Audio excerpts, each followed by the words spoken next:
just a poor wayfaring stranger, traveling through this world of woe. But there's no sickness, toil, or danger in that bright land to which I go.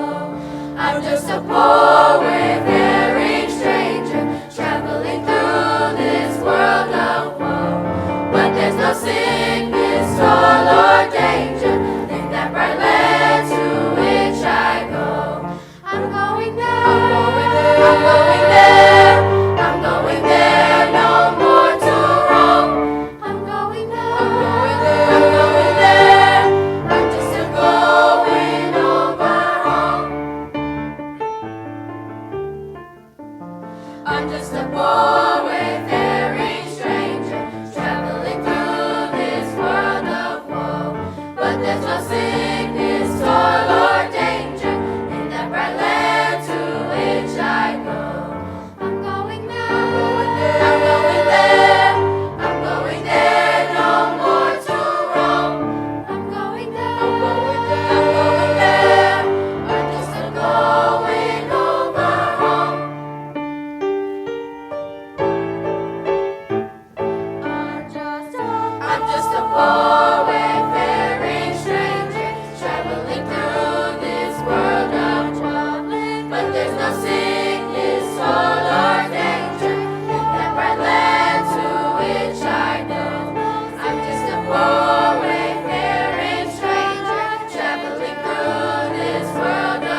We are so proud of our choir students, and now you see why. What a talented group of singers. Our students here at Creswell have the opportunity to audition into a pathway at the highly coveted Nashville School of the Arts. Elizabeth Pazarzik is a junior at NSA. She comes from a musical family. I'm told her dad even plays piano for Leonard Skinner. Elizabeth is planning to attend Berklee College of Music after she graduates. This morning, Elizabeth is performing an original song that she wrote for a project in her advanced placement English class when they were reading The Catcher in the Rye. Here's Elizabeth Pazarzik singing Nothing More.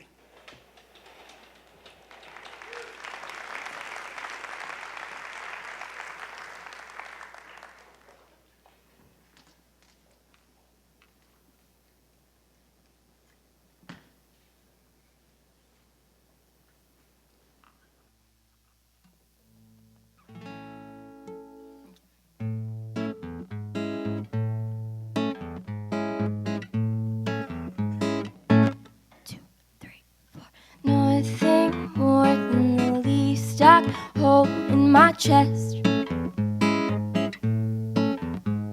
avoiding any kind of hurt through indifference,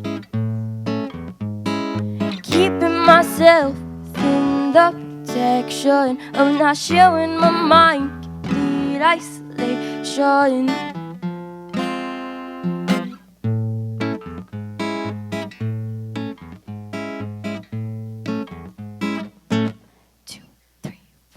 I'll just take another step away,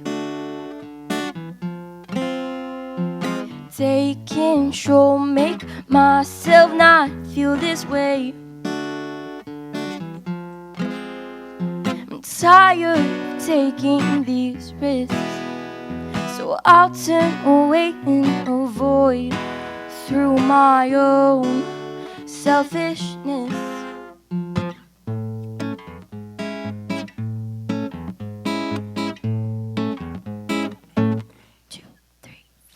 Everything less than the most I can hold in my heart, blinding myself from the truth to get a start,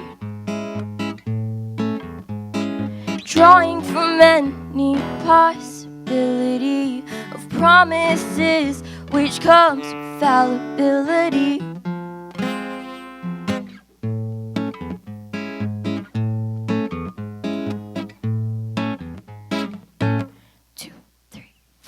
I'll just take another step away,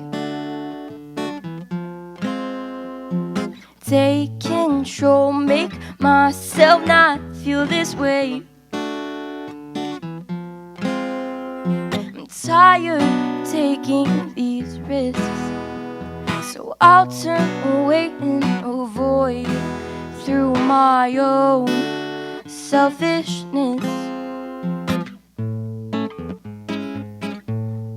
Through my own selfishness,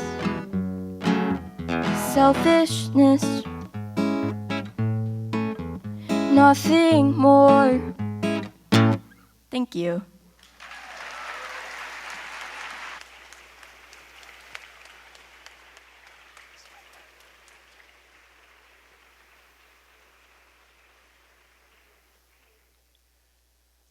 At this time, we would like to recognize the 9 members of the Metropolitan Nashville Board of Public Education. Anna Shepard, Chair of the Board, District 4. Jill Spearing, Vice Chair, District 3. Dr. Sharon Gentry, District 1. Dr. Joanne Brannan, District 2. Christian Buggs, District 5. Thais Hunter, District 6. Will Pinkston, District 7. Mary Pierce, District 8. Amy Frog, District 9. Please join me in applauding the leadership and service of our board members.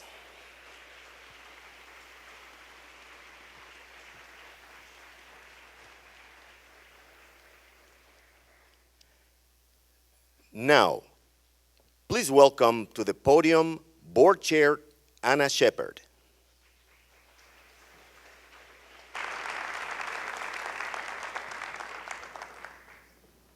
Thank you. In a recent Vanderbilt University poll, over 86% of Nashville residents responded that improving education is a high priority for them. But really, who would be against improving public education for our children? Of course, we all want a quality education for each and every child in Nashville. That is what we strive for on a daily basis. But where the rubber meets the road is when we start assigning our limited resources to the education of these children. The last time I looked at this statistic, Nashville ranked number 3 in the state for local funding. This means that the residents of Nashville are willing to dedicate a large percentage of our limited resources for the education of these children. This year's budget contains some hard asks. Metro Schools is one of the most diverse in the United States. We have the privilege and the responsibility to serve each and every student in our schools, regardless of their ethnic background, their needs, and their capabilities. Contained in our budget is a nearly $9 million ask to address the needs of this diverse population and includes almost $5 million dedicated to our English learner population. Included in this budget ask is nearly $2 million for creating post-high school opportunities for our high school students here in Nashville. This includes $500,000 for free access for high school students who are eligible for advanced placement, Cambridge, and the IB testing, and over $500,000 for industry certification testing and dual credit courses. Each year, we encourage our students to take advantage of these opportunities, but with this budget, we will actually be able to provide the financial means to make that a reality for them. Most of us are aware of the middle school flight from Metro Nashville Public Schools. We know that our families are finding other options for their middle school students. With this budget, we are finding a way to curb that flight by reinventing our middle school curriculum. This budget will fund the first of a 3-year plan to implement radical changes for our middle school students. The operative word for this budget and these upcoming budgets is change. If we want a world-class education for our children in Nashville, and we do, then we must be brave enough to make the changes to do just that. When we hired Dr. Joseph almost a year ago, we tasked him with making the changes necessary to provide each and every child in Nashville a world-class education and to make those necessary changes yesterday, because we don't have a day to waste where our children are concerned. Dr. Joseph and his team have set about to do just that. Please support us in these endeavors. Thank you for your time and for coming out today.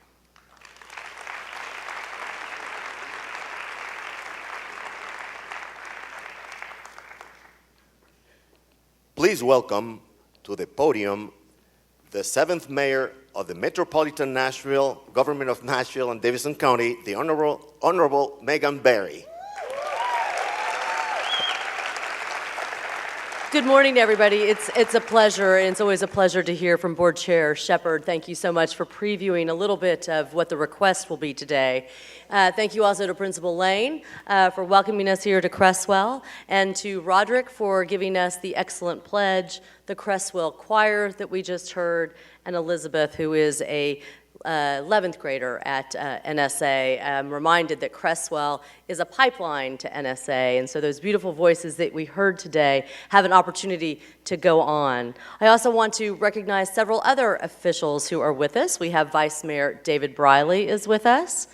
We have Councilmember Larry Hager, Councilmember Dave Rosenberg, Councilmember John Cooper, Councilmember Brenda Haywood, Councilmember Karen Johnson, Councilmember Ed Kendall. We also have Judge Sheila Calloway, and we have Criminal Clerk Howard Gentry. It's always good to see all of you, and I think I got every. We have Senator Thelma Harper is with us today as well. I should have noticed the hat. Senator Harper, it's very good to see you. And I know we've already recently recognized the amazing school board members who are before us, but I want to just give them another round of applause. They work tirelessly for our children, and I am deeply grateful. You know, my role here today is really simple. My role here is to introduce to you Dr. Shawn Joseph. Now, of course, he doesn't need any introduction. He got here over a year ago, and now we don't call him the new school board director. We just call him our excellent school director.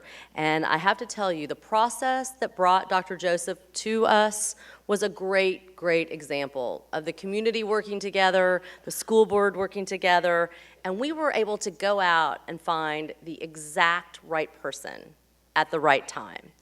Everyone shared that sense of urgency to get him here, and he has been no disappointment because he also shares that sense of urgency.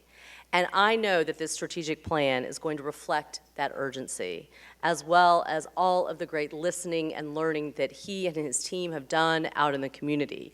This is going to be a more holistic plan than we've ever seen before. It touches our students, it touches our employees, it touches the district as an organization, and it touches the community. Dr. Joseph promised to do that when we had those conversations about bringing him here, and he has absolutely followed through. I do have to have a caveat, though. I have told every department during our budget process this year that we have many, many more requests for new money than we have new money to spend. But we are looking forward to funding as much as we possibly can. So I look forward to hearing today's address and our budget conversations that are coming up on Thursday morning.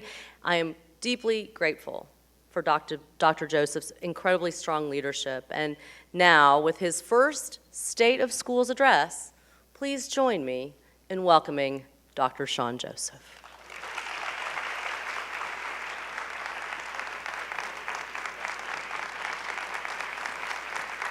Thank you. Thank you all. Thank you. Thank you.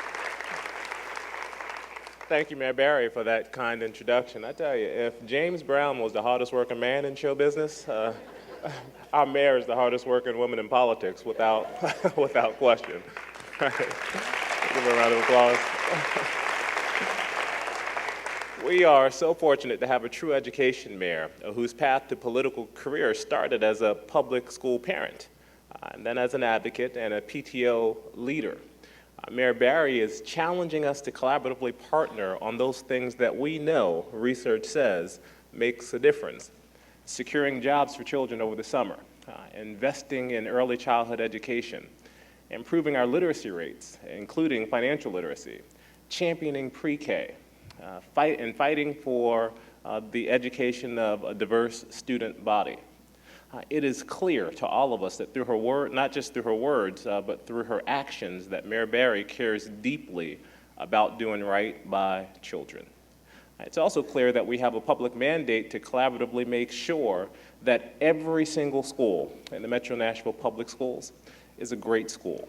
So Mayor Barry, thank you so much for your leadership and your support.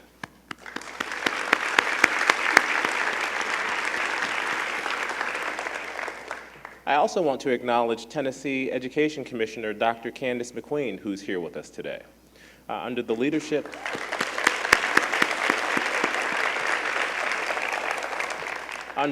of Governor Haslam and Commissioner McQueen, we believe our state is moving in the right direction.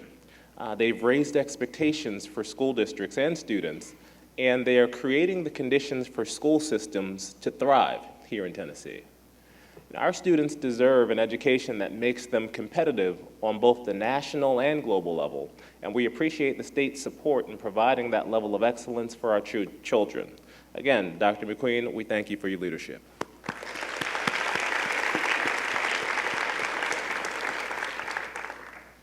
I also want to take a moment to acknowledge the great work of our Board of Education. The board and I have worked tirelessly this year to focus our attention on what matters. And what matters is improved student achievement. The results of that work include a bold new vision statement which boldly proclaims that the Metro Nashville Public Schools will be the fastest improving urban district in America.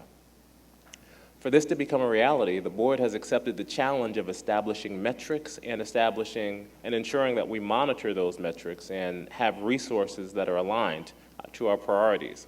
This work has been challenging, but the board has been focused on getting this work right.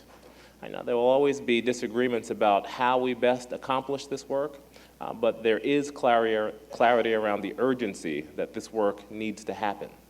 I'm proud to partner with this Board of Education that's committed to focusing on what's best for children above all else.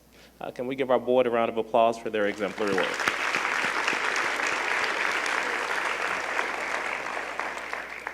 Mayor Barry, members of the Board of Education, members of the Metro Council, state legislators, Commissioner McQueen, students, staff, parents, and distinguished guests. Thank you for joining me here today at Creswell Middle Prep, School of the Arts. Before I discuss the next chapter for MNPS, I want to take a moment to thank Ms. Lane for opening this beautiful building to us today.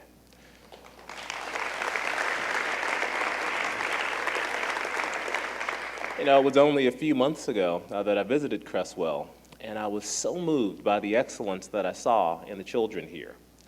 The performances we saw this morning show us the promise that we have in this great city to cultivate world-class artists, singers, performers throughout this district and throughout the city. Can we give them a round of applause once again?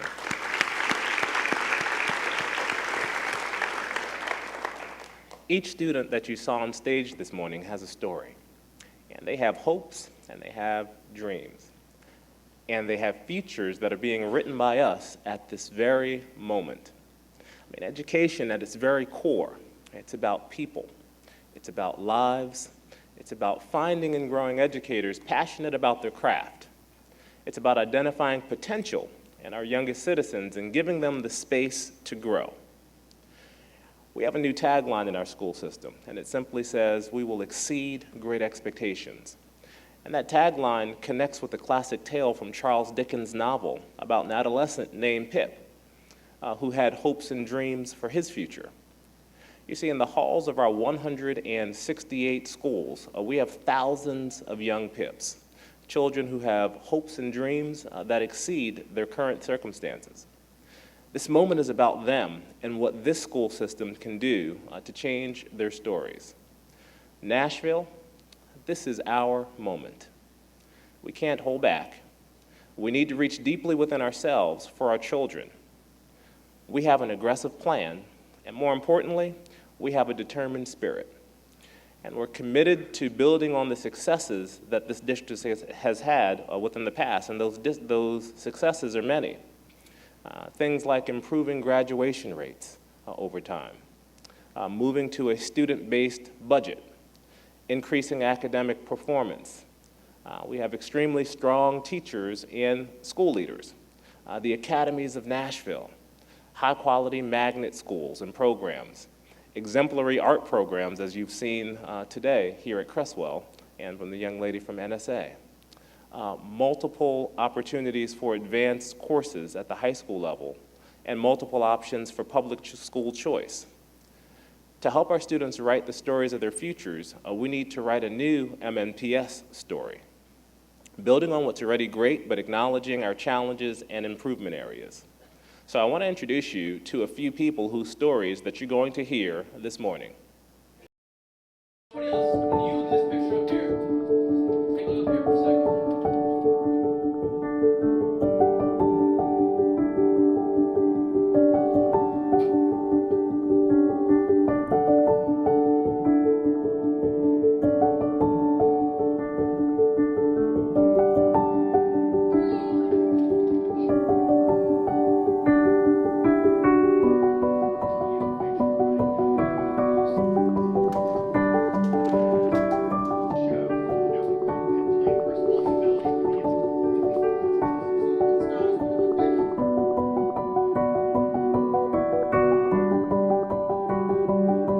I am so grateful to God that I get to do a job that I absolutely love. And I believe that our kids deserve adults and educators who are passionate about helping them succeed.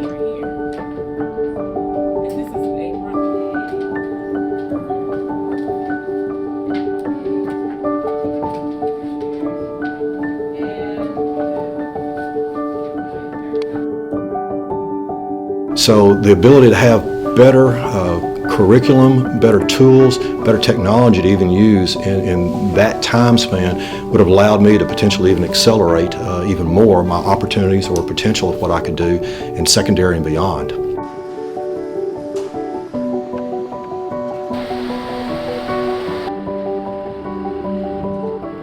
Our teachers and our support staff, they work in tandem, really, to make sure that those students have all that they need to be successful.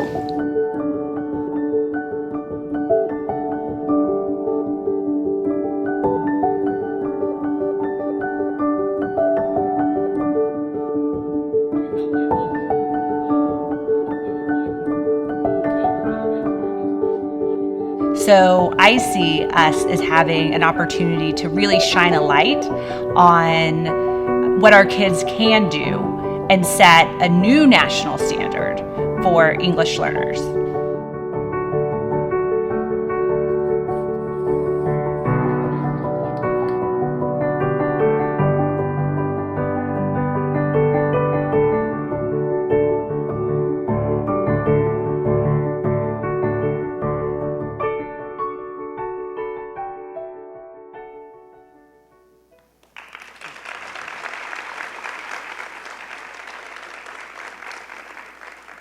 The individuals you just met, and who you will hear more from shortly, represent the stories of thousands of families, of business leaders, of community members whom we serve, and the thousands of staff who do the work every day to make our service excellent.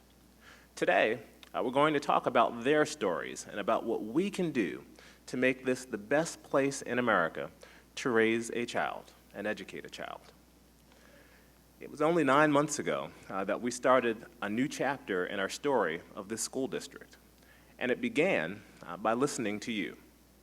The board and I visited every corner of our county, listening to the hopes and dreams of our families, of our staff, of our community partners, and the dreams that you have for this school district. At the same time, a transition team I formed began deeply diving into our most urgent and complex issues. At the end of my first 100 days, I shared my assessment with the Board of Education. After much listening and research, themes emerged. We had a foundation necessary to develop a new strategic plan, and today we have a completed strategic framework, an outline for our new chapter. Now let's discuss our 4 transformational goals. Our first is focusing on our students. I'm going to start with our most critical academic issue, and you all know what that is, right? Literacy, that's right.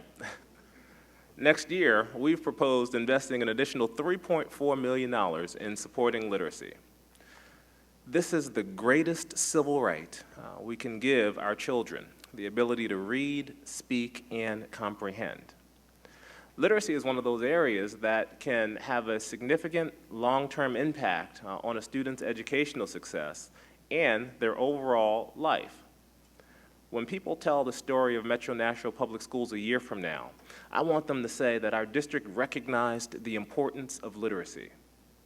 And we equipped each and every reading teacher with the tools that they needed to ensure that our students are successful. I have a special place in my heart for reading and English teachers. First and foremost, I married a former reading teacher, and she's here today.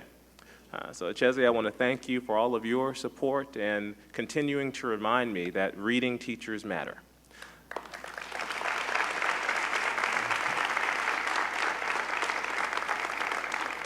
So let's take a moment to see the work of some of our teachers. I gave you a brown bag. I like that. Brown is over here. Everybody's having a different prediction. Let's see. Read it to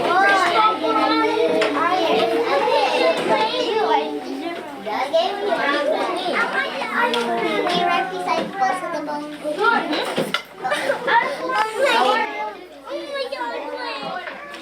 And the rest of her hair is left over.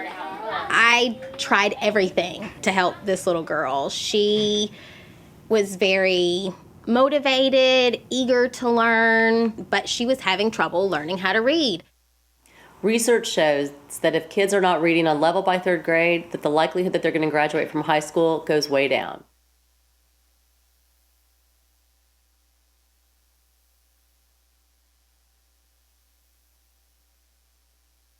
I just could not figure out what to do to really help her that year in school. And through the training with Reading Recovery, I learned that children do something called just not looking at the words on the page.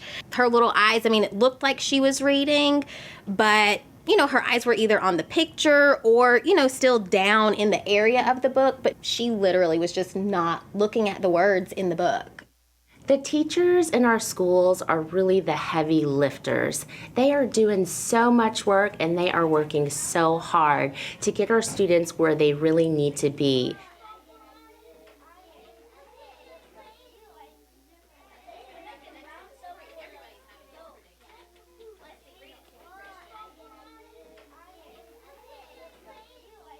The truth is, everything we do in school, whether it's math or science or social studies, writing, everything comes back to reading because we can use books and we can use literacy to teach all of those subjects and to win our students over.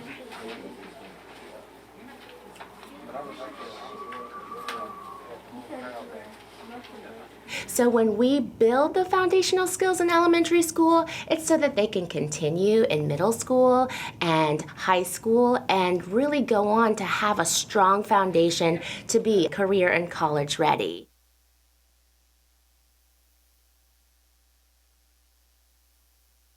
Personally, as a high school English teacher, there's no more important issue in our district than literacy.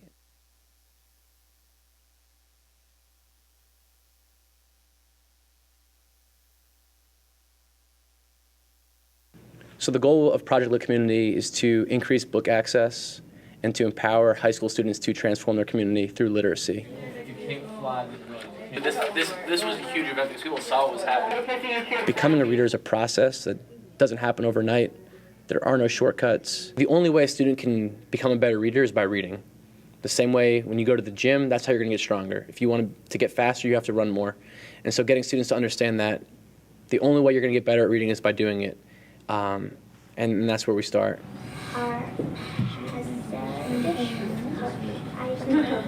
I truly have a heartfelt desire that at some point we as adults need to help our kids fall in love with reading. The biggest joy is helping students to see that value. Reading is the place to start.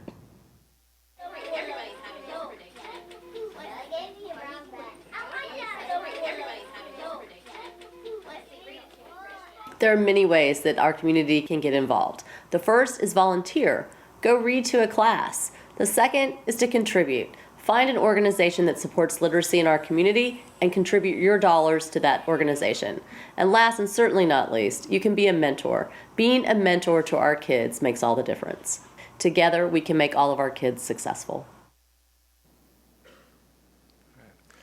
It is very clear to me that we have some incredible teachers in the Metro Nashville Public Schools, very passionate teachers who are committed to their work, so much so that they go the extra mile to seek help for themselves and their students. Ms. King, Ms. Finney, and Mr. Amato are here today with us, and I want to thank them and any other teacher or principal in the audience, and I'd ask that they stand to be recognized.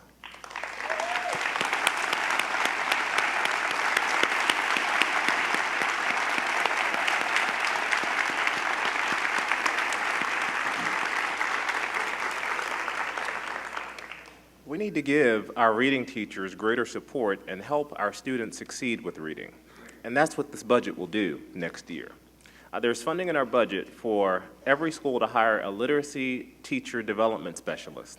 That's our formal title for literacy coaches, someone like Mrs. Finney, who will model instruction for teachers in their buildings and spend time with them in their classes, helping them find ways to make their instruction more effective and personalized to meet the needs of our children.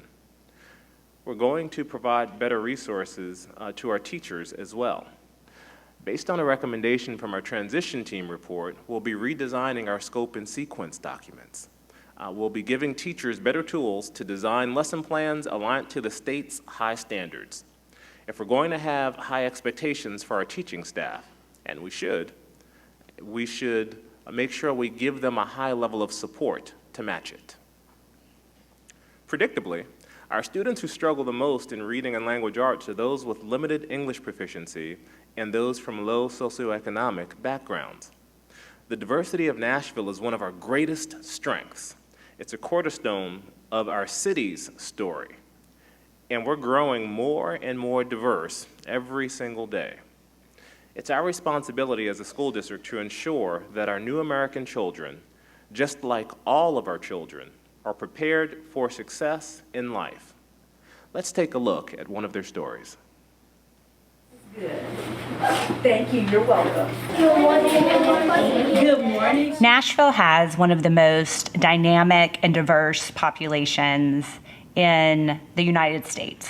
And with that brings a tremendous asset to our schools and our classrooms, which is the diversity of our students. Sergeant is soap. Okay? Number 2, what is the meaning of the word structure? We serve students from around the world, and it is our privilege, our responsibility, and our honor to serve them well by giving them an education that allows them to leverage those gifts that they have, whether it's speaking multiple languages or whether it's being able to relate to people from different cultures. If there's ever a time to accelerate our efforts in service to this population, it is now. As it is used in the paragraph above, this structure of the bubble. The growth of our student population is essentially unmatched. The growth of our English learner population in the country, and certainly in Nashville, it's tremendous. And one of our, not challenges, but one of our opportunities is to keep up with the pace of this growing population, and not in terms of being able to provide adequate seats for these students, but in terms of providing a truly exemplary education for them. With this growing population, we have an opportunity to not just keep up with the pace of the growth, but to set a new pace relative to the growth that these students will achieve in our schools. That of the membranes found in living creatures. A membrane, you might have heard that word from science class. And then John McCain quote tweeted said, "What did you want me to say?" Spread of the Zika virus and the global circuit. Political parties, what do they want? They want more options. And you see the title up here, and it stars. How many of you seen it before? 3 people last class have seen it. It stars one of my favorite comedians. Oh, Robin Banks? Robin Williams. Oh, yeah. Okay. And since it was March, I believe, when she arrived, I saw her potential right away. Because she was so motivated and worked so hard, she skipped that second class, which is the intermediate level. So she's just an incredible student. in the United States, but do you know what they're about? Well, no. I just came here in Nashville, straight from Rwanda to here. I didn't know any English. I was just know nothing. I thought my life would be difficult, but the teacher, they were so welcoming. They told me, you don't have to worry about anything. And then I tried really hard, and then I succeeded. After high school, I think I'm going to college, to TSU for civil engineering. They have the opportunity to learn social English anywhere, outside of school, in their jobs, but academic language, academic English, this is their only opportunity. So it's very, very important that our students are supported so that, we can have the classes that the students need so they can, step by step, go up the ladder to the courses they need to be successful and graduate. Oh, isn't that great? There's so much to love from that video. First, I'm glad that Janine is considering Tennessee State University. What a wonderful program that they have there. She's going to do great things. But secondly, Dr. McGrainer, she said it best, that if there's ever a time to supercharge our efforts, it's right now. We need to send a message that all students are an asset in our community, regardless of their race, or regardless of their ethnicity, regardless of the county of origin, or who their parents are. Every single child from every corner of the world deserves equitable chances to succeed in life.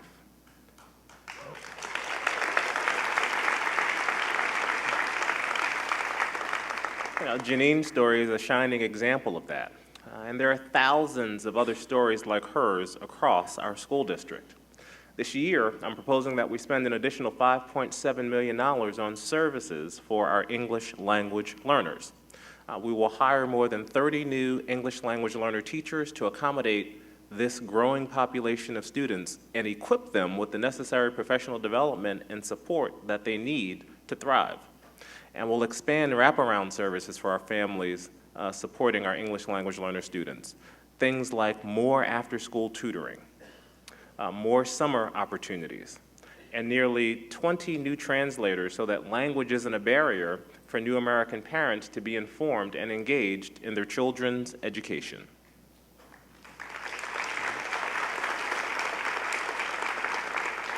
The next area of investment we're focusing on is one that I also personally know a lot about. Part of my own history is that I spent much of my career as a middle school teacher and a middle school principal. I have a middle school daughter and a son who's recently left middle school. Those few years of middle school are a unique time in a child's growth and development, and it's a time that we must capitalize upon.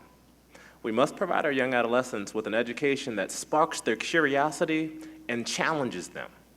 Our plans for middle school will do just that. Let's take a look.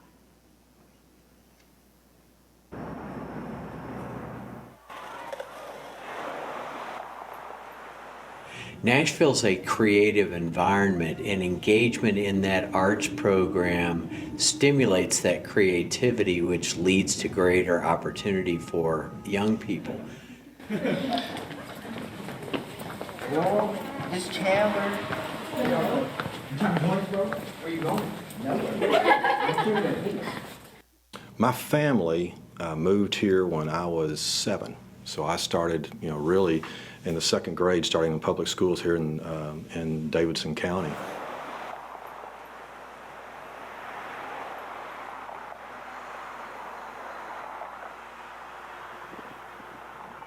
Went through the public school system, went to Maplewood High School. The journey started really in the 9th grade, where I wanted to be a car designer. Well, at that particular stage in time, what was a car designer? People didn't know that, but actually I had a really good counselor, a guidance counselor, that said what you really want to be is an architect. And knowing that gave me a path to go down. The roof doesn't have to be that big. Motors a little bit, and we also need. And these mines. And that you have a big So the ability to have better curriculum, better tools, better technology to even use in that time span would have allowed me to potentially even accelerate even more my opportunities or potential of what I could do in secondary and beyond.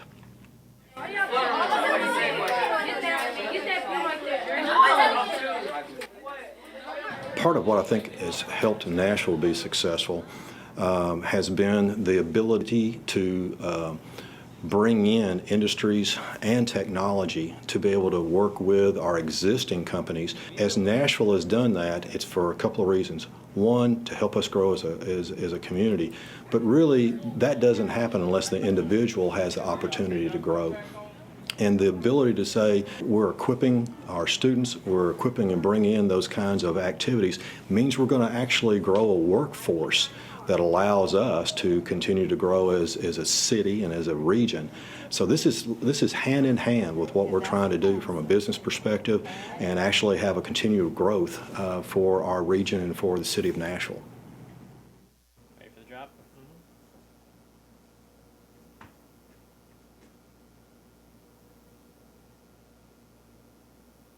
We do research about every 5 years on where are the jobs growing, and what we see now is about 1/3 of the jobs that are being created in Nashville are science and technology jobs. So young people have great opportunity as that proportion gets even larger and larger. So of the 36,000 jobs that are growing in the Nashville area every year for the last 5 years, a third of those are creative, and a large portion of those are science, technology, and engineering jobs.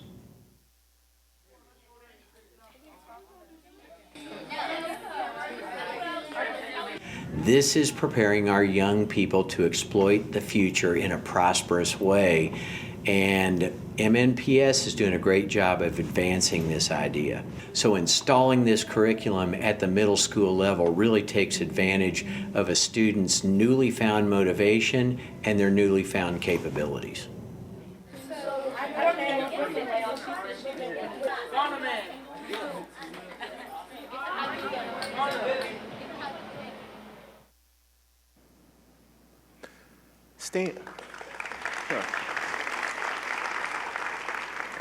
Now, STEAM instruction is not just about subject areas that are taught, but how they are taught.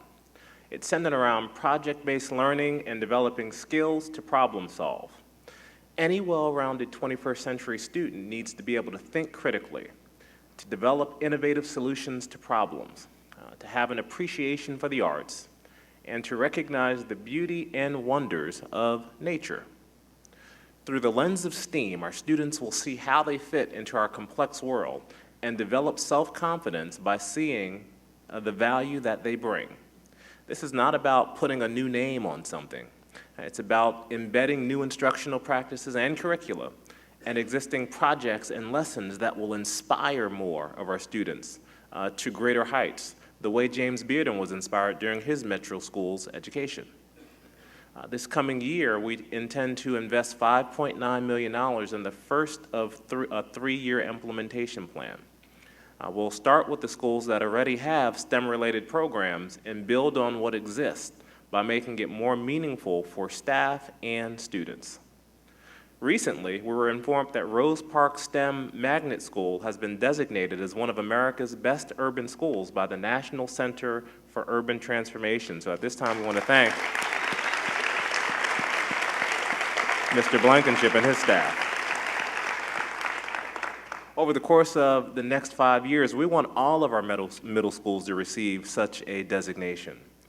And there's no better place in the country for this to happen than here in Nashville, where STEAM is woven throughout the story of our community.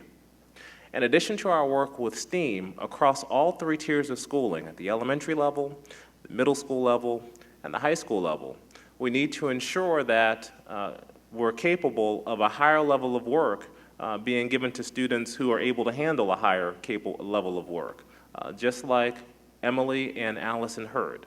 Let's hear more about their stories.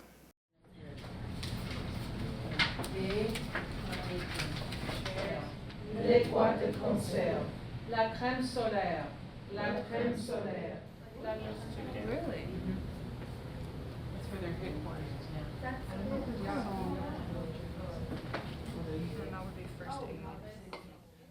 We are fortunate and proud of all three of our children, and you never know when your kids are first starting out, heading off to kindergarten at some elementary school, as ours did, where they'll end up.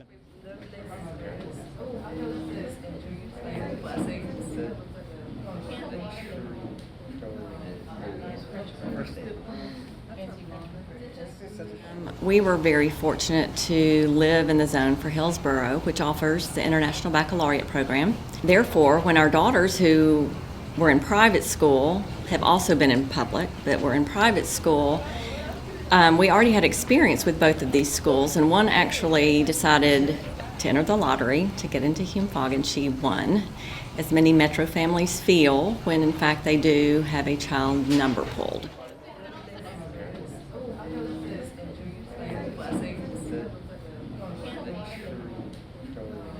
There's plenty of research to show that when communities and countries invest in advanced academics, then students have a better quality of life. So we can make sure that students actually achieve their dreams and the things that they want to be in life. And that all begins with opportunity.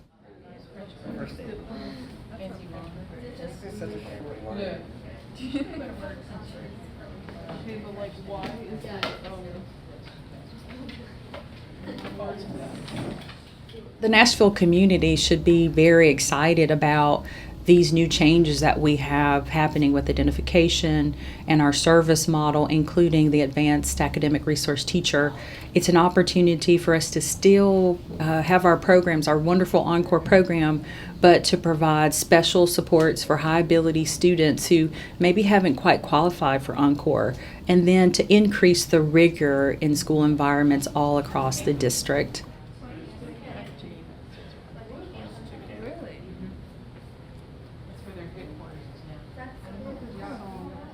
My family moved to Nashville and we lived in the Preston Taylor housing projects.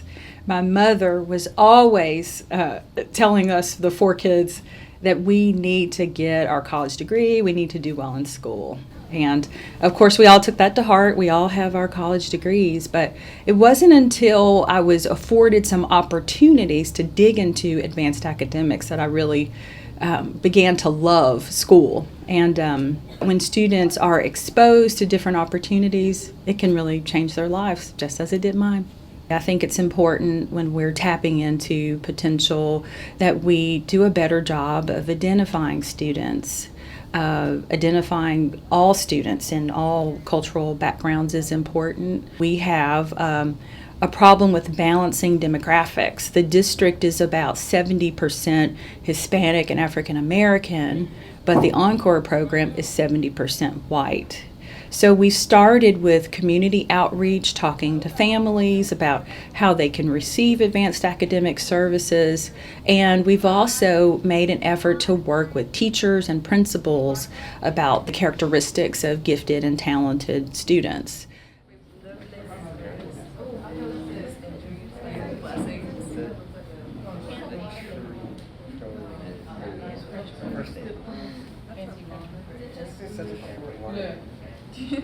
Every child deserves a fair chance to achieve whatever they are capable of.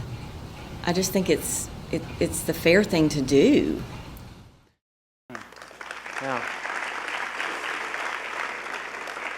I absolutely love what Ms. Hurd said. She said our students deserve to be met with a level of challenge that will push them towards their greatest potential. Whether that's through gifted and talented services, advanced coursework, or simply instruction that meets them where they are. As you saw with the Hurd family, we do this well in isolated pockets, and our academic magnets most certainly, and also in our more affluent communities. But zip codes shouldn't limit our students' access to challenging programs.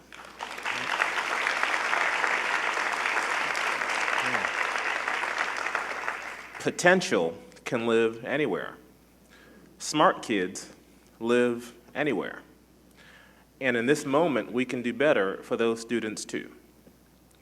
By placing advanced academic resource teachers in every one of our elementary and middle schools, we'll be bringing greater equity and access to services for accelerated and gifted learners.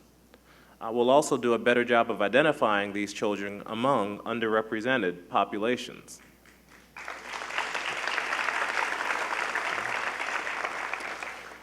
Every year, there are students who work hard in their academic placement courses or industry-trained programs, but they can't reap the full benefits of these programs because of their family's financial situation. So we're going to give high school students more equitable access to college-bearing tests and industry certification exams. And we're going to give school counselors better resources for post-secondary planning so that we can work with our middle and high school students earlier and more intentionally to identify their strengths as they begin to chart their own personal paths towards college and career. Now we'll move into discussing our second transformational goal, which is our focus on people. Our ability to execute on everything I just described, and our ability to execute our mission of delivering a great public education for every student, every day, in every classroom, rest largely on the quality of our employees. We have committed, talented individuals all across this school district. This is something that the transition team pointed out, and it's something that I have seen as I've visited over 160 schools up to this point. But here are the stories of some of our exemplary employees.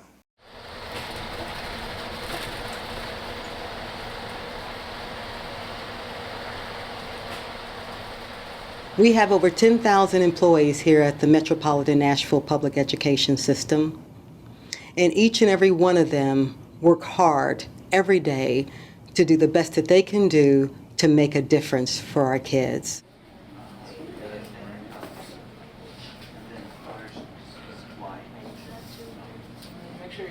I absolutely love what I get to do as a teacher. I think that teaching and learning really matter. I believe in the power of education to create opportunities, and I really want my students to be able to live their dreams. And I believe that through education, through getting a good, high-quality education, they will be able to get to do whatever they want after high school. From your line of reflection. So it's the way you labeled your coordinate plane. So it reflects upon the y-axis. How close is it going to be to the y-axis? 1 point away, really the same distance it was on the other. I'm not sure I've met anyone so passionate about learning her craft, and it's all driven by her love of students. Since she's been here, she is our team leader for mathematics. She heads up our advancement team so that students who are ready to advance in their curriculum beginning in 6th grade may do so in English and math and later in science. And she also is just a tremendous teacher leader on her team, serves as an exemplary role model for everyone in our community. I have had conversations with students in class before who have had difficulties in various classes, and I've asked, what's different about Cicely's classroom, Mrs. Woodard's classroom? They've told me she never gives up on them, and she holds a high expectation every day, and she makes us think that we can believe in ourselves and achieve for ourselves. Metro Nashville Public Schools is blessed to have teachers of good quality like Cicely Woodard. We're so fortunate to have those individuals that are committed to the initiatives, committed to making a difference in the lives of over 80,000 children. It reflects upon the y-axis. How close is it going to be to the y-axis? 1 point away, really the same distance it was on the other. So I want to mark something Doug said. He said Our teachers and our support staff, they work in tandem, really, to make sure that not just from an instructional perspective, but from a support perspective, whether it is a bookkeeper, whether it's a cafeteria worker, whether it's someone working in maintenance to make sure that the equipment is functioning as it is, to make sure that those students have all that they need to be successful.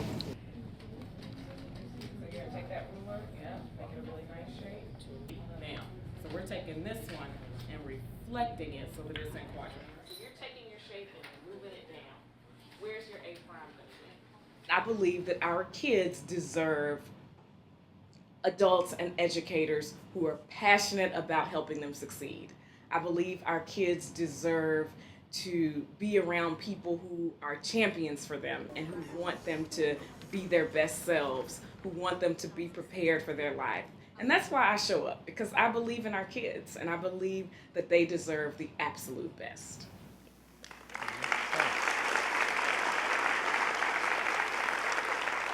So we want teachers like Mrs. Woodard to choose Metro Nashville Schools and stay in Metro Nashville Schools. We need teachers like her, and our students deserve teachers like her. We need that level of excellence across every function of our district, from our principals to our bus drivers. We need staff who are passionate about their work and about the children that we serve. Our story as a school district should be one that values talent. Recruiting tomorrow's talent and retaining today's talent requires investing in our people. And we can't expect high-quality teachers and employees to perform their best and then not pay them. That's the reason I'm proposing $23 million next year to elevate employee pay across the board.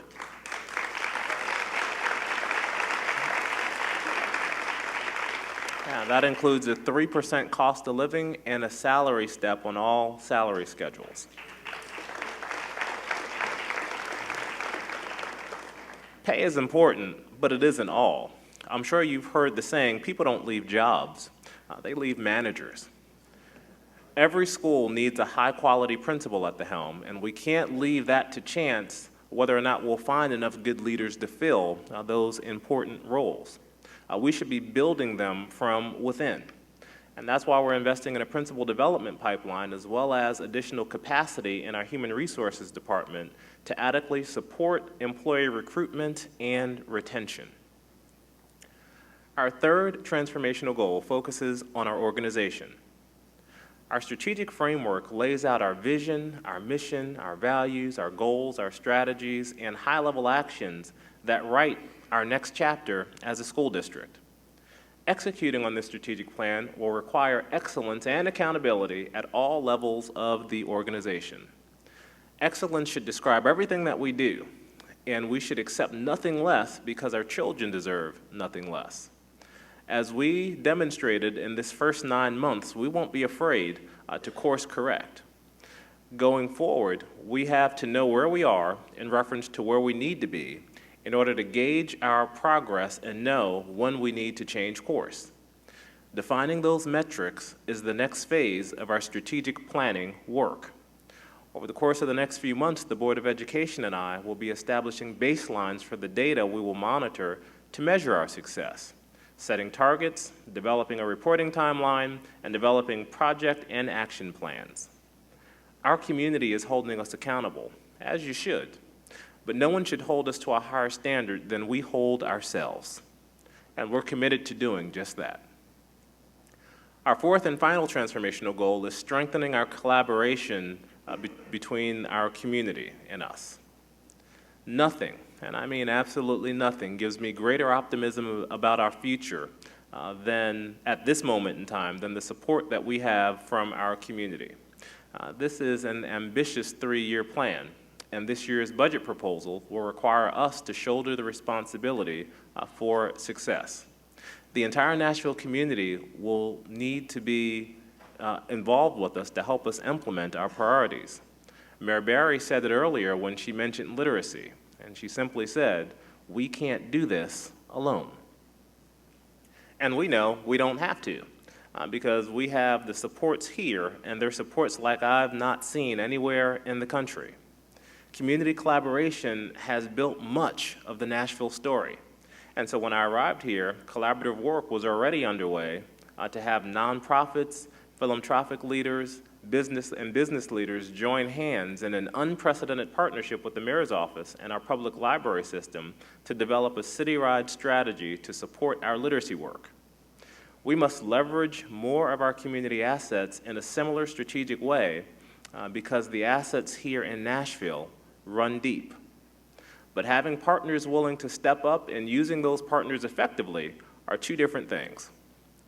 It's on us as a district to acknowledge what our needs are and then open up the door for you to help. Collaboration with our families, collaboration with our business community, collaboration with our public charters, those are all areas we recognize we must strengthen. We'll put structures where that collaboration can foster much stronger than we've done before. And beyond these 4 goals, we recognize that none of this can happen if we don't come to work with the right mindset. Might not get an amen on that one, but I know it's what we need to acknowledge. Right, if we're going to become a transformational school district, we must feed one another's spirits by working with one another and understanding each other's interests, and we must work towards helping each other achieve our organizational goals. Recognizing that our organizational goals are much greater than our personal goals allow us to selflessly lead and put each other ahead of ourselves. The book Leadership and Self-Deception by the Arbinger Institute captures this philosophy, and we will dedicate resources and efforts into living this philosophy out as we tackle our strategic goals. Nashville. Today we find ourselves in a defining moment in our educational history. This new chapter for Metro Nashville Public Schools is just beginning, and we have every reason to be optimistic about the direction we're headed in. Here are 5 of those reasons. Number 1, we have a Board of Education with a shared vision to exceed great expectations and bolster academic performance. Number 2, We have a mayor and a Metro Council that wants to partner with us in support. Number 3, we have a business community and families that are willing and eager to join our efforts to ensure that all students succeed. Number 4, we have an organization inspired by a new, bold plan, and we're emboldened with a determined spirit. And number 5, we have a state that is pushing us to be better faster with high expectations, and they're increasing their resources. So I commit to you today that our best days are still ahead of us, and that our next chapter will exceed our expectations if we just remember the prophetic words of poet Rudyard Kipling, who once wrote, "If you could keep your head when all about you are losing theirs and blaming it on you, if you can trust yourself when most men doubt you, but make allowance for their doubting too, if you can wait and not be tired of waiting, or being lied about, don't deal in lies, or being hated, don't give way to hating, and yet don't look too good, nor talk too wise. If you can dream and not make dreams your master, if you can think and not make thought your aim, if you can meet both triumph and disaster, and treat those two imposters just the same." Ready for this one? "If you can bear to hear the truth you've spoken, twisted by knaves to set a trap for fools, or watch the things you've given your life to broken, and stoop and build them up again with worn-out tools. If you can make one heap of all your winnings and risk it on a turn of pitch and toss, and lose and start again at your beginnings, and never breathe a word about your loss. If you can force your heart and nerve and sinew to serve their turn long after they're gone, and so hold on when there's nothing within you except the will which says to them, hold on. If you can talk with crowds and keep your virtue, or walk with kings nor lose the common touch, if neither foes nor loving friends can hurt you, if all men count with you but none too much, if you can fill the unforgiven minute with 60 seconds worth of distance run, yours is the earth and everything that's in it, and which is more, will be the Metro Nashville Public Schools. Thank you so much for everything you've done. Thank you for being here, and have a wonderful year.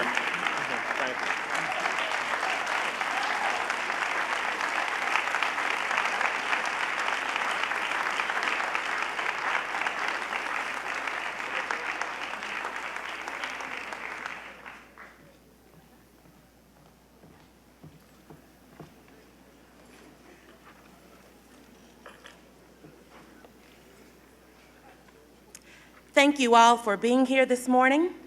Please be sure to take one of the strategic plan handouts from our student ambassadors as you leave. Have a wonderful rest of the day. We are adjourned.